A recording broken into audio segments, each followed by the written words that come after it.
Hello friends, this is SV. Welcome to Abhigam Manch. Friends, आज जो हम ये सेशन करने वाले हैं बहुत इम्पोर्टेंट रहने वाला है। इस सेशन में हम बहुत ही सिलेक्टिव क्वेश्चंस लेकर आए हैं जो सीटेट 2020 जो कि 31 जनवरी को होने जा रहा है उसकी दृष्टि से बहुत महत्वपूर्ण रहने वाले हैं। तो आज जो हम करेंगे लर्निंग डिसेबिलिटी से संबंधित कुछ क्वेश्चंस करने वाले हैं। इसमें आज जो इस पार्ट में करेंगे हम 20 क्वेश्चंस करेंगे जो कि बहुत ही इम्पोर्टेंट रहने वाले हैं। प्रीवियस ईयर एग्जाम्स की बात करें तो उनसे ये क्वेश्चन सेलेक्ट किए गए हैं। इसके साथ साथ बार बार पूछे जाने वाले ये क्वेश्चंस हैं। यदि नहीं भी इन क्वेश्चंस में से आपको एग्ज़ाम में मिलते हैं तो यहाँ से आपकी अंडरस्टैंडिंग, आपकी समझ बहुत बेहतर बन पाएगी। तो पार्ट 1 में हम 20 क्वेश्चन डिस्कस करेंगे एंड इसके साथ जो और महत्वपूर्ण क्वेश्चंस बचे रहेंगे उनको नेक्स्ट पार्ट में डिस्कस कर लेंगे। तो आइए देखते हैं इस सेशन में कितने क्वेश्चन हम डिस्कस कर पाते हैं। तो प्रत्येक क्वेश्चन सेलेक्टिव है और प्रत्येक क्वेश्चन के साथ हम उसके कॉन्सेप्ट को क्लियर करते चलेंगे। फ्रेंड्स, यदि ये क्वेश्चंस आपको हेल्प करते हैं तो अपने फ्रेंड्स के साथ ज़रूर से ज़रूर शेयर करें, लाइक करें, कमेंट करें और जो बेल आइकन प्रेस नहीं किया है तो उसे प्रेस कर दें और लास्ट में यानी कि हमारे चैनल अभिगम मंच को ज़रूर से ज़रूर सब्सक्राइब करें। आइए शुरू करते हैं ये इंपॉर्टेंट सेशन। आज के लिए ये रहा very first question. Which of the following is correctly matched pair of learners and their primary characteristics. अधिगमकर्ताओं एवं उनकी प्राथमिक विशेषताओं के मिलान युग्मों में से निम्नलिखित में से कौन सा एक सही है। जो लर्नर होते हैं, ठीक है, उनकी कुछ जो असमता हैं वो दे रखी हैं, एबिलिटी डिसेबिलिटी दे रखी हैं और उनसे संबंधित उनकी विशेषता हैं। ठीक है, तो आइए देखते हैं। सबसे पहले यदि हम बात करते हैं हेयरिंग इम्पेयर्ड लर्नर्स, जिन बच्चों को सुनने में थोड़ी बहुत दिक्कत होती है यानी कि श्रव्य क्षतिग्रस्त जो अधिगम करता हैं उनकी विशेषता की यदि हम बात करें तो दृश्य सूचना को समझ नहीं सकते वो, यानी कि जो सूचनाएं दिख सकती हैं उनको समझने में उनको दिक्कत होती है। या फिर पठन अधिगम असमता वाले यानी कि डिसलेक्सिक जो लर्नर्स होते हैं, lack reading and writing fluency, यानी कि धारा प्रवाह पढ़ने में एवं लिखने में उनको कमी होती है। या फिर सृजनात्मक अधिगमकर्ता अति सक्रिय कार्य को पूरा करने में धीमे होते हैं।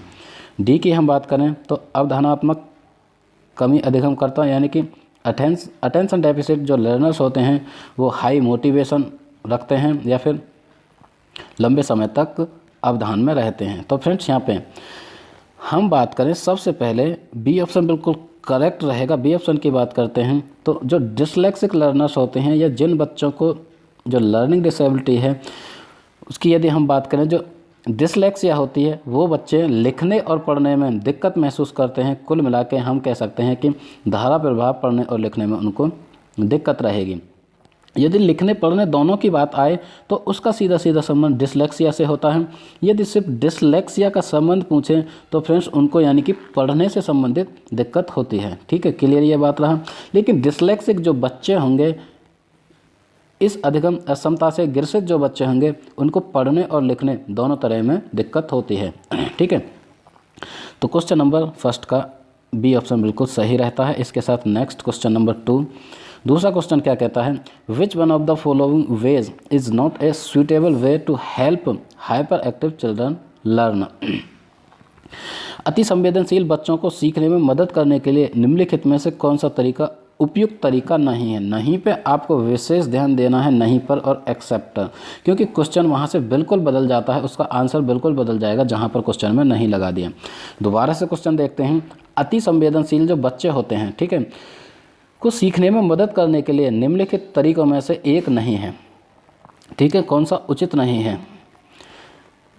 एक कार्य को छोटे प्रबंधनीय खंडों में तोड़ना, किसी कार्य को छोटे टुकड़ों में तोड़ देना, या फिर अधिगम के वैकल्पिक तरीकों की पेशकश करना, या फिर उनके दैनिक कार्यों में शारीरिक गतिविधियों का समावेश, या फिर बेचैन होने पर अक्सर उन्हें डांटना फटकारना।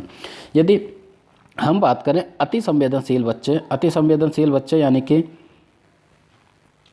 जो हाइपर एक्टिव चिल्ड्रन होते हैं उनको सीखने में यदि हमें मदद करनी है तो उनके लिए कार्य को छोटे टुकड़ों में बांट सकते हैं, क्लियर, अधिगम के वैकल्पिक तरीके प्रस्तुत कर सकते हैं, या फिर दैनिक कार्यक्रम में उनको एक्टिविटी जो शारीरिक फिजिकल एक्टिविटी है उसमें शामिल कर सकते हैं। लेकिन जो एक तरीका है वो डी बिल्कुल यहाँ से हट जाएगा। डी में यदि हम बात करें तो बेचैन होने पर अक्सर उन्हें फटकार लगाना चाहिए। तो एक टीचर, एक शिक्षक का ये दायित्व है कि बच्चे को बिल्कुल फटकारना नहीं चाहिए, ठीक है। यदि वो हाइपर एक्टिव हैं, अति संवेदनशील है, तो उनके लिए ऐसी पद्धति, ऐसी टेक्निक, ऐसे तरीके अपनाने चाहिए जिससे वो सीख सके, ठीक है। तो फटकारने, पीटने, पनिशमेंट देने जैसी जो जितनी की जितनी एक्टिविटी हैं वो टीचर के दायित्व में नहीं आती, ठीक। तो डी ऑप्शन बिल्कुल सही रहता है। नेक्स्ट चलते हैं क्वेश्चन नंबर 3। निम्नलिखित में से कौन सा व्यवहार बच्चे की अधिगम निर्योग्यता की पहचान करता है? Which one of the following behaviour is an identifier of a child with learning disability? निम्नलिखित में से लर्निंग डिसेबिलिटी से संबंधित कौन सी एक बात रहेगी? कौन सी एक विशेषता बच्चे की अधिगम निर्योग्यता या फिर अधिगम अक्षमता को दर्शाती है? मनोभाव का जल्दी जल्दी बदलना यानी कि मूड स्विंग, या फिर अपमानजनक व्यवहार, या फिर बी को डी, वॉच को 100, या फिर 21 को 12 लिखना, या फिर कम अवधान विस्तार और उच्च शारीरिक गतिविधि। तो फ्रेंड्स यहाँ पे क्वेश्चन नंबर सी बिल्कुल करेक्ट रहेगा। जो बच्चे, ठीक है, छोटी अवस्था में जिन बच्चों को बी लिखने में, यदि वो उनके समक्ष उनको बी लिखने के लिए कहा जाए तो वो डी लिखते हैं, यानी कि बी को वो डी पढ़ते हैं, या फिर हम बात करें वो वॉच को 100 लिखते हैं, ठीक है। कुल मिला के शब्द को उल्टा प्रतिबिंबात्मक रूप में देखते हैं। तो इस तरह की जो अधिगम निर्योग्यता रहेगी ये लर्निंग डिसेबिलिटी से संबंधित है। तो यहाँ पे क्वेश्चन नंबर सी बिल्कुल करेक्ट होता है। Next question, children with learning disability यानी कि अधिगम अशक्तता वाले बच्चों की यदि हम बात करें तो उनकी एक और विशेषता हमें यहाँ पे फाइंड आउट करनी है। बच्चों का मानसिक विकास बंद होता है। ऐसे बच्चे जो लर्निंग डिसेबिलिटी से ग्रसित होते हैं उनके जो मेंटल डेवलपमेंट है वो स्लो होता है? बिल्कुल नहीं, ऐसा बिल्कुल नहीं है फ्रेंड्स। जो लर्निंग डिसेबिलिटी है इसका मतलब सीधा सीधा ये है कि बच्चे कुछ पक्षों में धीमे हो सकते हैं, स्लो हो सकते हैं, लेकिन उनका विकास बिल्कुल मंद नहीं रहेगा, ठीक है, बंद नहीं रहेगा। उनका जो ब्रेन फंक्शन है कुछ हद तक काम करता है, मतलब कुछ हिस्सों में या कुछ पार्ट में कम काम करता है, ठीक है। तो उसी को हम लर्निंग डिसेबिलिटी कहते हैं। कहीं ना कहीं उनको कुछ चीज़ों में दिक्कत महसूस होती है। उनकी आईक्यू की बात करें, उनकी मानसिक लेवल की बात करें, मेंटल लेवल की, तो उसमें ज़्यादा कोई फ़र्क नहीं पड़ता। बुद्धि लब्धि से भी कोई ज़्यादा फ़र्क नहीं पड़ता। वो बच्चे ब्रिलियंट भी हो सकते हैं, ठीक है। तो ए ऑप्शन यहाँ से हट जाएगा। बच्चे निम्न बुद्धि लब्धि वाले होते हैं? बिल्कुल नहीं। जो लर्निंग डिसेबिलिटी वाले बच्चे होते हैं वो बुद्धि लब्धि, कम बुद्धि लब्धि वाले होते हैं? ऐसा बिल्कुल नहीं। उनके जो आईक्यू है वो बहुत हाई भी हो सकती है। बच्चों को एक समान दिखाई देने वाले अक्षरों और वर्णों में भ्रम होता है, या फिर बच्चे दृश्य शब्दों को आसानी से पहचान सकते हैं। तो फ्रेंड्स लास्ट क्वेश्चन में भी हमने डिस्कस किया कि जो लर्निंग डिसेबिलिटी से ग्रसित बच्चे होते हैं उनमें यानी कि वो अक्षरों को और वर्णों को जो लेटर्स हैं उनको समझने में दिक्कत होती है। लास्ट क्वेश्चन में बताया वो बी को डी लिखते हैं, ठीक है, या फिर 21 को वो 12 लिखते हैं। इस तरह की उनकी थोड़ी बहुत दिक्कत होती है। आगे समय के साथ जिस तरह से स्टेज बढ़ती है, एज बढ़ती है, ये सभी जो डिसेबिलिटी हैं वो दूर होती जाती हैं। इसके लिए चाहिए प्रैक्टिस, अच्छे टीचर्स और अच्छे स्कूल में उनकी पद्धति, ठीक है। तो यहाँ पे क्वेश्चन नंबर सी बिल्कुल करेक्ट रहेगा। इसके साथ नेक्स्ट क्वेश्चन की तरफ चलें तो 5th क्वेश्चन, एक औसत बुद्धि वाला बच्चा यदि भाषा को पढ़ने एवं समझने में कठिनाई प्रदर्शित करता है तो यह संकेत करता है कि बच्चा डैश का लक्षण प्रदर्शित कर रहा है। कोई एक बच्चा है, कोई एक स्टूडेंट है, वो औसत बुद्धि वाला है यानी कि एवरेज है। एवरेज बुद्धि की बात करें तो उसका IQ लेवल 90 से 110 रहेगा, यानी कि सारे के सारे ज़्यादातर बच्चे औसत बुद्धि वाले होते हैं। तो उसको पढ़ने, भाषा को पढ़ने और समझने में दोनों में दिक्कत है, यानी कि रीडिंग एंड अंडरस्टैंडिंग दोनों में दिक्कत महसूस कर रहा है। तो यह संकेत करता है बच्चे के कौन सा लक्षण है? पठन अक्षमता यानी कि डिसलेक्सिया, डिसग्राफिया, डिसकैलकुलिया या फिर डिसप्रेजिया। तो फ्रेंड्स जब भी बच्चे को पढ़ने और समझने में दिक्कत हो या फिर रीडिंग से संबंधित दिक्कत हो तो वहाँ पे जो रहेगा फ्रेंड्स वो रहेगा डिसलेक्सिया। ए ऑप्शन बिल्कुल करेक्ट रहेगा, यानी कि पठन अक्षमता जिसे हम डिसलेक्सिया कहते हैं। डिसलेक्सिया में बच्चे रीडिंग करने में दिक्कत महसूस करते हैं, उसके साथ साथ उसको समझने में ठीक है, तो ऑप्शन ए बिल्कुल करेक्ट रहेगा। और हम बात कर लेते हैं यदि बी ऑप्शन की बात करें, डिस्ग्राफिया। डिस्ग्राफिया का जो संबंध होता है फ्रेंड्स, डिस्ग्राफिया का जो संबंध होता है वो लिखने से संबंधित होता है। ठीक है, यदि डिसकैलकुलिया की बात करें तो कैलकुलेशन यानी कि लॉजिकल और गणित से संबंधित होता है, उनको गणित में ज़्यादा दिक्कत होती है। यदि डिसप्रेक्सिया की हम बात करें तो उसका गतिक कौशल में दिक्कत होती है। तो फ्रेंड्स यहाँ पे ऑप्शन ए बिल्कुल करेक्ट रहेगा। इसी के साथ नेक्स्ट क्वेश्चन नंबर 6। फ्रेंड्स ये जो क्वेश्चन है बहुत सेलेक्टिव, बहुत अच्छे क्वेश्चंस हम डिस्कस कर रहे हैं। हमारे इस सेशन के साथ जुड़िए, अपने फ्रेंड्स के साथ ज़रूर से ज़रूर इसे शेयर करें क्योंकि उनको भी थोड़ी बहुत मदद मिल सके। इन क्वेश्चन से देखेंगे कि आपके एग्ज़ाम सीटेट में बिल्कुल यहाँ से 2 से 3 क्वेश्चन आपको देखने को मिल जाएंगे। इसीलिए मैं बार बार यह रिपीट कर रहा हूँ कि ये क्वेश्चन बहुत ही अच्छे क्वेश्चन हैं, इसलिए हमने एक एक को चुन चुन कर सेलेक्ट किया है, आपकी मदद करने में इम्पोर्टेंट रोल निभाएंगे। Question number 6, which of these is a characteristic of a child with learning disability. प्रत्येक क्वेश्चन में आप देख पा रहे हैं कि अभी तक हम लर्निंग डिसेबिलिटी की विशेषताओं से संबंधित क्वेश्चंस कर रहे हैं और आगे नेक्स्ट जिस जिस तरह से क्वेश्चन बढ़ेंगे उनका लेवल भी बढ़ता जाएगा। तो इनमें से कौन सी अधिगम आसक्त वाले बच्चे की एक विशेषता है। यहाँ पे विशेषता पूछी है क्योंकि यहाँ पे नहीं और एक्सेप्ट नहीं लगाया है। जो 50 से नीचे की बुद्धि लब्धि वाले होते हैं वो अधिगम आसक्त बच्चे होते हैं, या फिर अन्य बच्चों को धमकाना या आक्रामक कार्यों में लगे रहना, ऐसे बच्चे जो होते हैं उनकी बुद्धि लब्धि नहीं यानी कि अधिगम आसक्त होते हैं, वो लर्निंग डिसेबिलिटी से ग्रसित होते हैं। या फिर एक ही प्रकार की गत्यात्मक क्रिया को बार बार करते हैं, या फिर धारा प्रवाह रूप से पढ़ने तथा शब्दों को पलट जाने में कठिनाई महसूस करते हैं। तो फ्रेंड्स ये बार बार क्वेश्चन आता है, यानी कि भाषा को धारा प्रवाह पढ़ने यानी कि इन्फ्लुएंसी में उनको दिक्कत होती है, वो शब्दों को उलट जाने पर दिक्कत महसूस करते हैं। पहले वो बी पढ़ रहे हैं, यदि बी के बाद उनको यदि डी पढ़ाया जाए तो डी को वो बी समझते हैं। 12 पढ़ाया जाता है तो 12 को वो 21 समझने लगते हैं, या 21 को 12 समझने लगते हैं। तो कुल मिला के ये डिसलेक्सिया से संबंधित है, यहाँ पर डी ऑप्शन बिल्कुल करेक्ट रहेगा। ठीक है, बाकी सभी नहीं रहेंगे। इसके साथ नेक्स्ट क्वेश्चन नंबर 7, एक बच्चे की कॉपी में लिखने में विपरीत छवियाँ, दर्पण छवि आदि जैसी गलतियाँ मिलती हैं, इस प्रकार का बच्चा लक्षण प्रदर्शित करता है। बिल्कुल सेम क्वेश्चन लैंग्वेज पर, क्योंकि हम चाइल्ड साइकोलॉजी की बात करें, पेडागोजी की बात करें, फ्रेंड्स लैंग्वेज का ही खेल है, क्योंकि एक ही क्वेश्चन को बार बार अलग अलग तरीके से घुमा फिरा के भाषा बदल के, ठीक है, आपको पूछेगा, लेकिन उसका आंसर सेम रहेगा। सिर्फ आपको कॉन्सेप्ट क्लियर होना चाहिए। यदि कॉन्सेप्ट क्लियर है तो किसी तरह की कैसी भी लैंग्वेज घुमा फिरा के दे दे आपको, आप क्वेश्चन को कर पाएंगे। तो देखिए यहाँ पे वही क्वेश्चन आ रहे हैं। अभी तक हम 2 से 3 क्वेश्चन ये डिस्कस कर चुके हैं, लेकिन दोबारा से तीसरा क्वेश्चन आ गया। एक बच्चे की कॉपी में लिखने में विपरीत छवियाँ हैं। बच्चा लिखता है तो वो विपरीत यानी कि रिवर्स छवि लिखता है, दर्पण छवि लिखता है। दर्पण मतलब उल्टी छवि, जैसे फिर वही बात, यानी कि बी को वो डी लिखता है, ठीक है, 12 को वो 21 लिखता है, या वॉच को 100 लिखता है। इस तरह की उसकी छवि आती हैं, वो लिखने में दिक्कत महसूस कर रहा है। तो इस प्रकार का बच्चा अधिगम में असुविधा महसूस कर रहा है, यानी कि लर्निंग डिसेबिलिटी, या फिर अधिगम में आसक्ता महसूस कर रहा है, या फिर अधिगम में कठिनाई महसूस कर रहा है, या फिर अधिगम में समस्या महसूस कर रहा है। तो फ्रेंड्स उससे क्या है, यानी कि उसे अधिगम में यानी कि लर्निंग डिसेबिलिटी से संबंधित है, उसका सीधा सीधा संबंध। असुविधा महसूस नहीं कर रहा, ठीक है, यानी कि लर्निंग आ सकता है बच्चा, सिर्फ सीखने में उसको दिक्कत महसूस, यानी कि अधिगम असमता है उसके अंदर, वो लर्निंग डिसेबिलिटी से संबंधित है। तो फ्रेंड्स यहाँ पे बी ऑप्शन बिल्कुल करेक्ट रहेगा, यानी कि उसमें एक विकार है जो समय के साथ दूर हो जाएगा। इसमें ज़रूरी है कि उसे प्रैक्टिस कराई जाए, बार बार बताया जाए, ठीक है, वो इसमें सुधार निश्चित हो जाएगा। ये जीवन पर्यंत चलने वाली डिसेबिलिटी नहीं होती। क्लियर।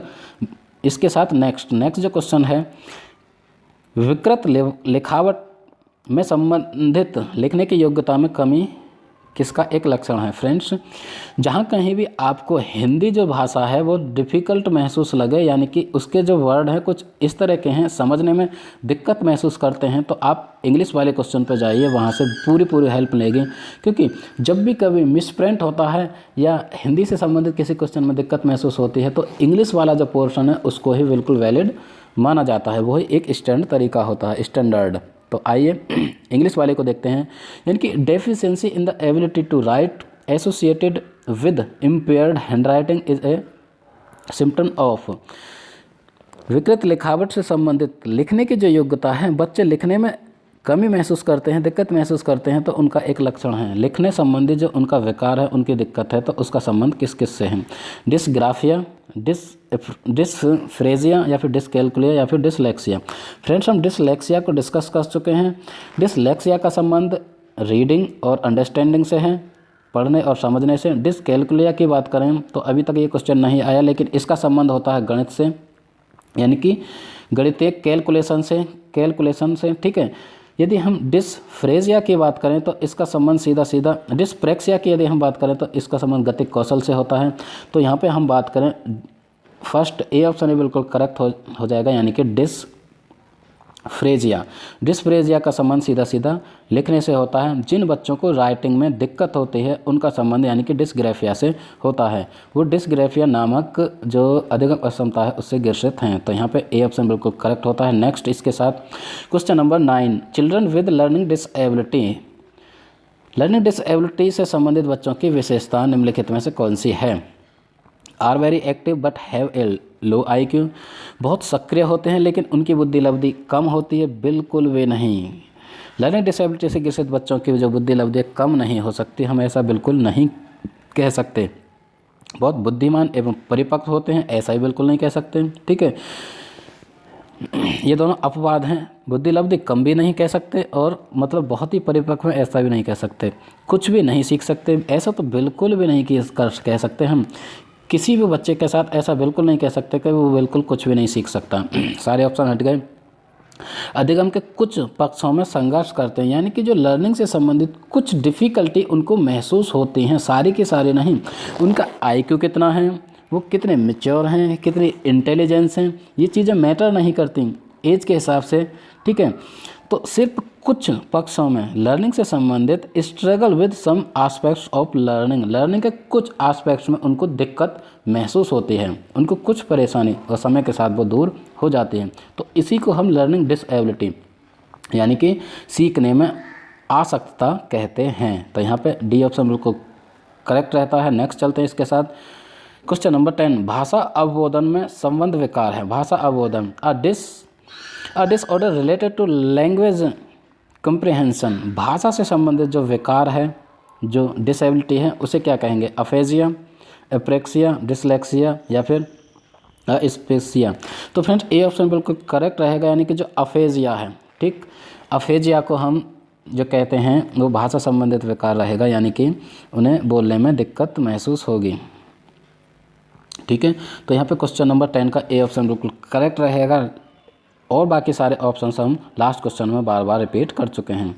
क्वेश्चन नंबर 11, शारीरिक रूप से अक्षम यानी अशक्त बच्चों की सामान्यतः डैश होता है। जो फिजिकल रूप में इम्पेयर्ड होते हैं या चैलेंज्ड होते हैं, orthopaedically impaired children are likely to have, उनको कौन सी दिक्कत होती है। क्वेश्चन नंबर 11 की हम बात कर रहे हैं। तो डिस्ग्राफिया का संबंध लिखने पढ़ने से होता है। डिसथीमिया, डिसकैल्कुलिया या डिसलेक्सिया। तो फ्रेंड्स ए ऑप्शन की बात करें, डिसग्राफिया यहाँ से हट जाएगा। डिसग्राफिया का संबंध जो रहेगा वो रीडिंग से हो गया, क्लियर।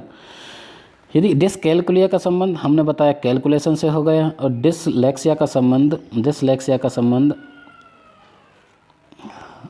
यहाँ पे रीडिंग और अंडरस्टैंडिंग से हो गया। डिसग्राफिया की बात करें तो यहाँ पे राइटिंग से हो गया।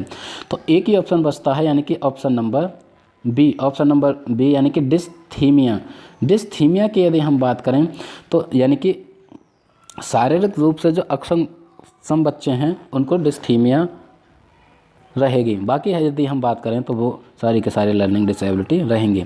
ऑप्शन नंबर बी बिल्कुल करेक्ट होता है। नेक्स्ट क्वेश्चन नंबर 12, कक्षा में 3 बच्चे पोलियो ग्रस्त हैं, खेल के कालांश यानी कि मैं उन्हें क्या करना चाहिए।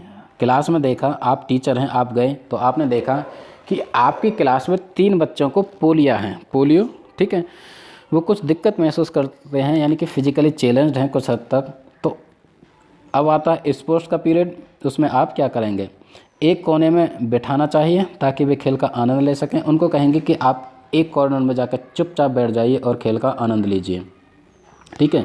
अन्य बच्चों के साथ उचित खेलों में हिस्सा लेने के लिए प्रोत्साहित करेंगे, उन्हें मोटिवेटेड करेंगे कि बिल्कुल आप भी पोलियो से ग्रसित हैं तो कोई फ़र्क नहीं पड़ता, आप भी उन बच्चों के साथ खेलों में हिस्सा ले सकते हैं, ठीक है। इस तरह से आप मोटिवेटेड करेंगे।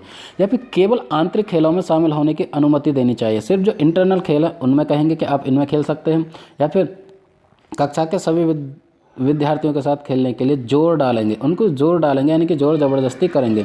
तो फ्रेंड्स सारे ऑप्शंस को देखने के बाद सिर्फ बी ऑप्शन बिल्कुल करेक्ट रहेगा, यानी कि अन्य बच्चों के साथ उचित खेलों में हिस्सा लेने के लिए उन्हें प्रोत्साहित करेंगे। उचित खेल मतलब यदि बच्चे पोलियो से ग्रसित हैं तो वो प्रत्येक जो स्पोर्ट्स का खेल है प्रत्येक खेल में वो सम्मिलित नहीं हो सकते, क्योंकि उनकी कुछ खामियां हैं यानी कि वो फिजिकली चैलेंज्ड हैं। लेकिन हाँ, अन्य बच्चों के साथ जो उचित हैं उनके लिए अनुचित हैं, उनके लिए उचित हैं मतलब एकदम परफेक्ट हैं, उन खेलों में उनको हिस्सा लेने के लिए मोटिवेटेड करेंगे कि बिल्कुल आप भी इन खेलों में तो इवन खेल सकते हैं, इसलिए आप जाएं और खेलें बिना किसी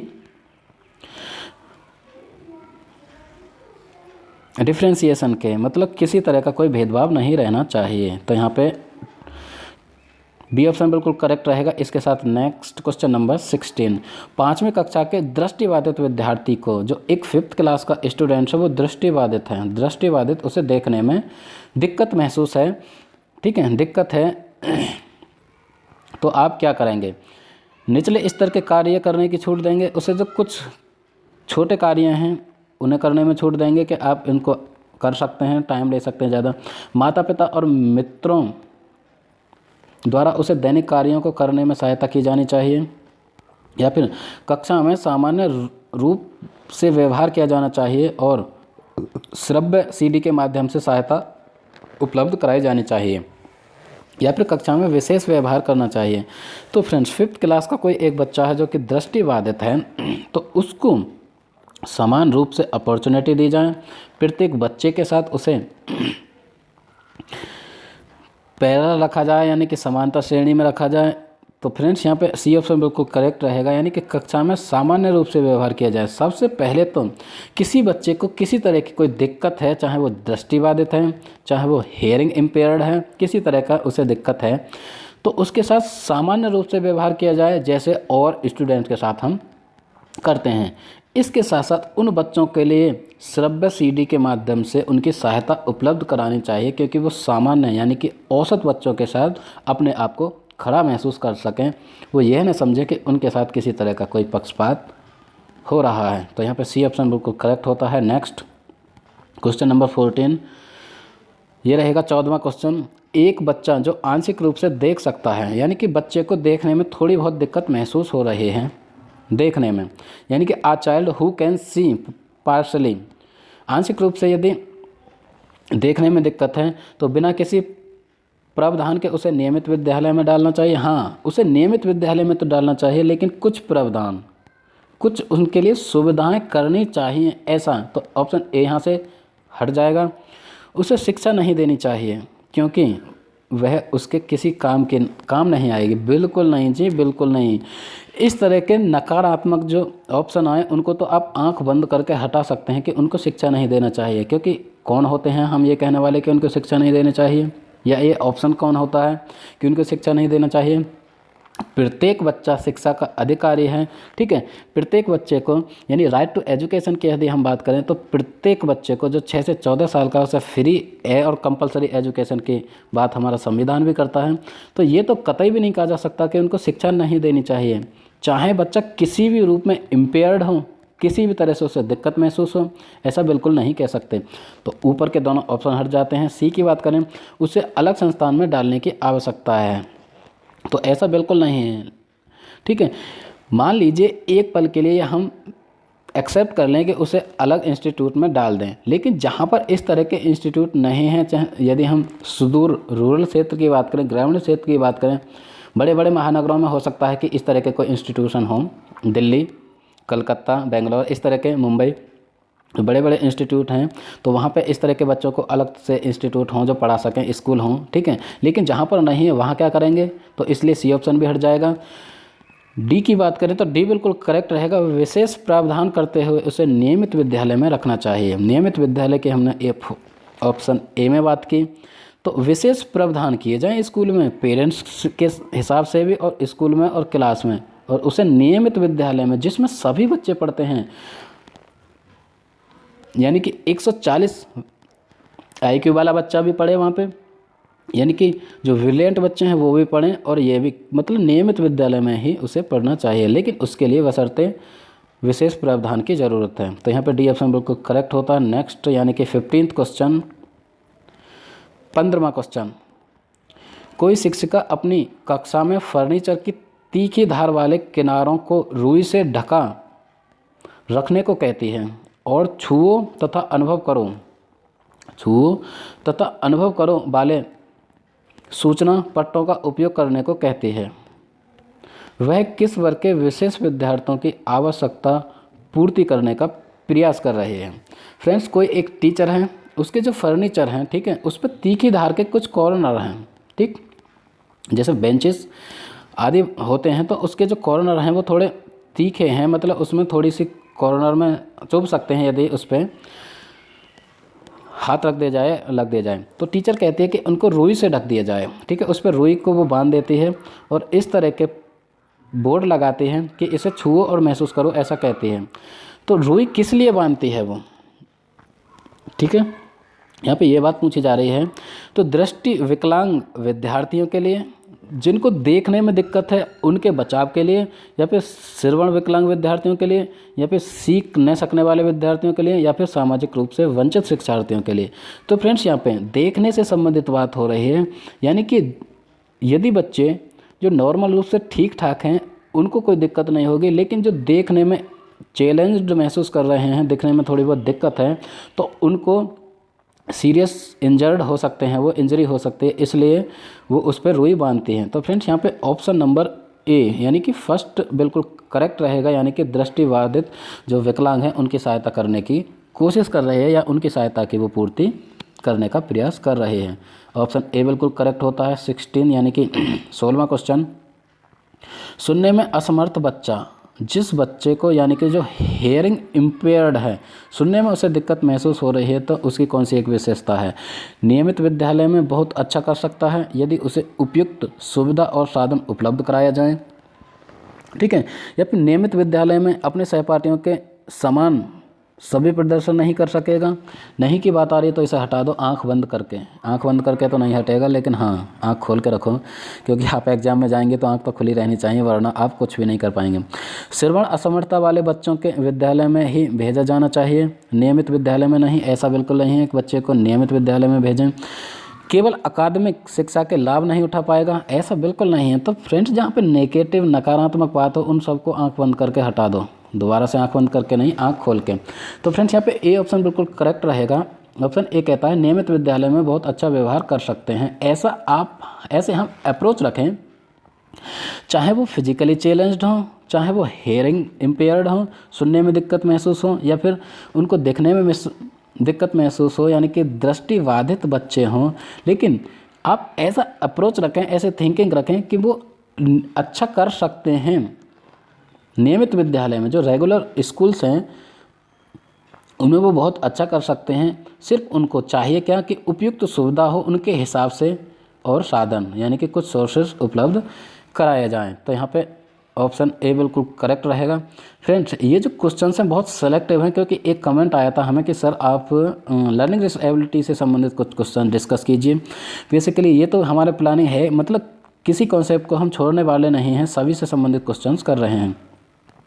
तो आई थिंक मतलब 2 से 3 वीडियो पहले एक कमेंट आया था हमारा, एग्जैक्टली नाम तो मुझे याद नहीं है कौन था, तो लर्निंग डिसेबिलिटी से संबंधित आप देख लीजिए, ठीक है। बहुत इंपॉर्टेंट क्वेश्चन हैं, प्रत्येक क्वेश्चन बहुत ही हेल्प करेगा, बहुत हेल्प। इसका पार्ट 2 जो आएगा वो बहुत ही और ज़्यादा अच्छे क्वेश्चन उसमें हाई लेवल के आने वाले हैं।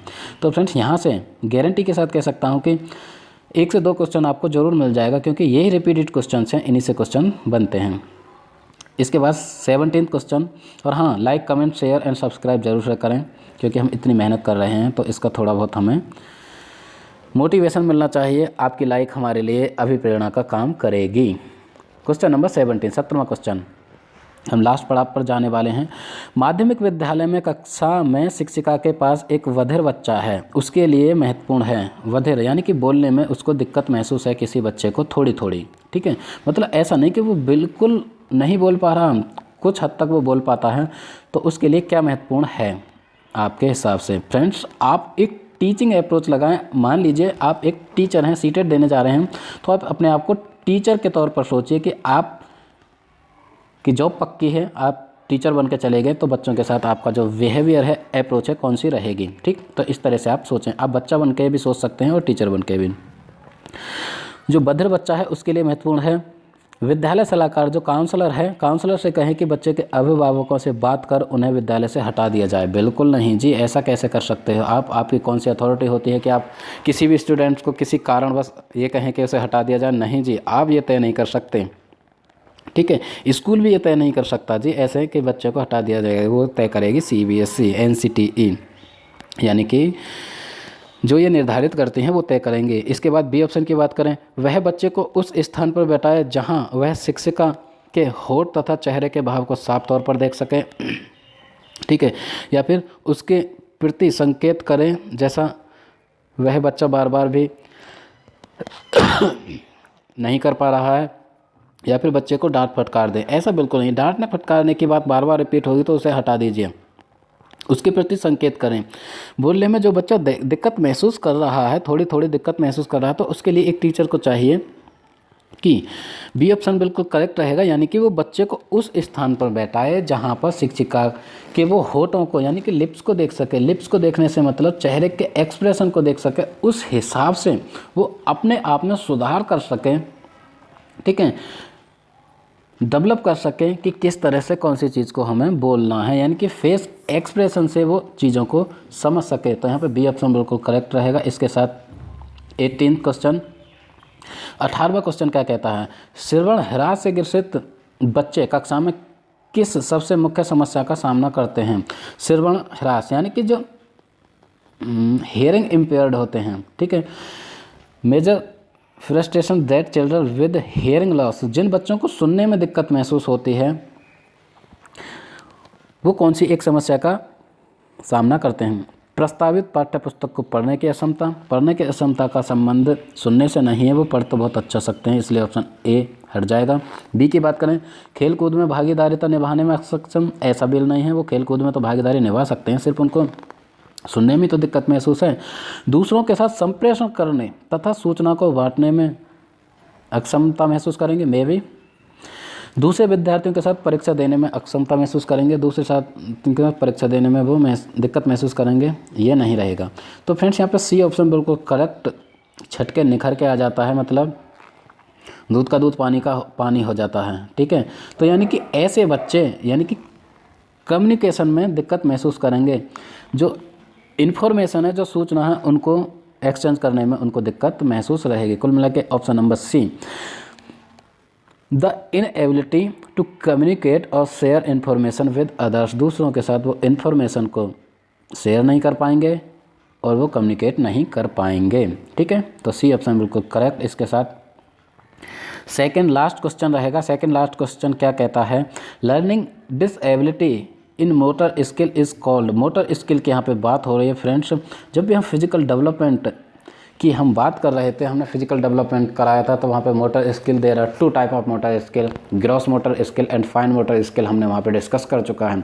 यदि अभी तक आपने वो सेशन नहीं देखा है तो आप जाकर देख सकते हैं, लेकिन उस सेशन को देखने से पहले सबसे बेस्ट ऑप्शन आपके लिए रहेगा कि आप क्वेश्चन प्रैक्टिस करें। क्वेश्चन में हम सारी की सारी चीज़ें डिस्कस करा रहे हैं, क्योंकि अब टाइम सिर्फ प्रैक्टिस का है, प्रैक्टिस का है और प्रैक्टिस का है, सिर्फ प्रैक्टिस करें, क्योंकि 20 से 21 दिन है, आप सिर्फ प्रैक्टिस करें, प्रैक्टिस से अच्छा ऑप्शन कोई नहीं रहेगा। उसके साथ आप बाद में वो सारी चीज़ें देख सकते हैं, या पहले आप देख चुके हैं तो बहुत ही अच्छा है। Friends, learning disability in motor skill is called, जो मोटर स्किल में डिसेबिलिटी रहेगी वो कौन सी है?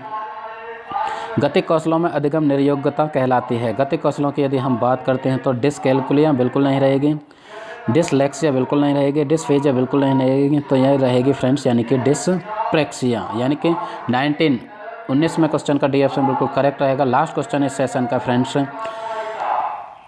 A motor speech disorder that affects speech it called, यानी कि मोटर स्पीच डिसऑर्डर की यदि हम बात करें तो वह गतिक वाक्य विकार, भाषा से संबंधित वाक्य विकार, बोलने में दिक्कत महसूस हो रही है तो वो कौन सा रहेगा?